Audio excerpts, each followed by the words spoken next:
ये कहानी है एक सुस्त कौवे और मेहनती चिड़िया की। कौवा बहुत ही ज़्यादा सुस्त और काहिल होता है।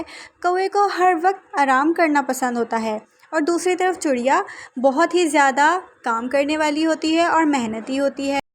एक दिन चिड़िया सोचती है, मेरा घोंसला तो तिनकों से बना हुआ है और ये तो कभी भी टूट सकता है। अगर तेज बारिश हो जाए तो मैं कहाँ रहूंगी। मुझे जल्द अज जल्द अपना घर मजबूत कर लेना चाहिए और मैं एक बड़े नुकसान से बच जाऊं। चिड़िया घर को मजबूत करने की तैयारी शुरू कर देती है। कुछ दिन की अथक मेहनत के बाद चिड़िया ने अपना बहुत ही खूबसूरत मजबूत घर तैयार कर लिया।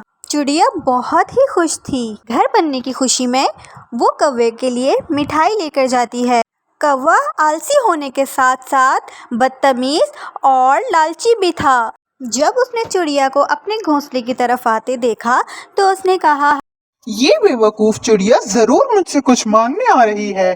जब देखो फजूल कामों में लगी रहती है। इसको आने तो दो, मैं इसको अच्छी तरह बता दूंगा। लेकिन जब उस लालची कौवे ने चिड़िया के हाथ में मिठाई देखी तो उसने अपना इरादा बदल लिया। अरे, इसके हाथ में तो बहुत ही मजेदार सी मिठाई नजर आ रही है।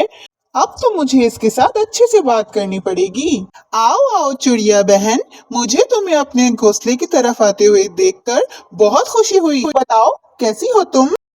बहुत शुक्रिया कौवे भाई। ये देखें, मैं आपके लिए बहुत ही मजेदार सी मिठाई लेकर आई हूँ। लाओ लाओ मुझे दे दो। बहुत मजे की है। अरे कौवे भैया, आपने तो मुझसे पूछा ही नहीं कि ये मिठाई मैं किस खुशी में लाई थी।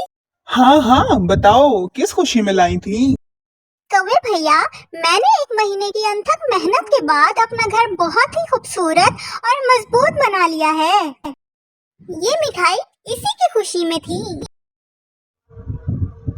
अच्छा अच्छा ठीक है, अब मेरा आराम का वक्त हो गया है, अब तुम जाओ। चिड़िया को कौवे का ये रवैया बहुत ही बुरा लगता है और वो दिल ही दिल में सोचती है, ये कौवा तो बहुत ही ज्यादा बदतमीज और खड़ूस है।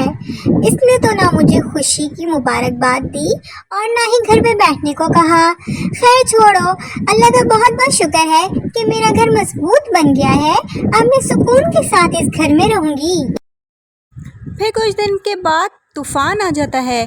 बहुत ही गरज चमक के साथ बारिश होती है और चिड़िया की मेहनत रंग ले आती है। उसका घर इस बारिश से महफूज रहता है, लेकिन दूसरी तरफ कौवे का घर बारिश से मुकम्मल तौर पे टूट जाता है।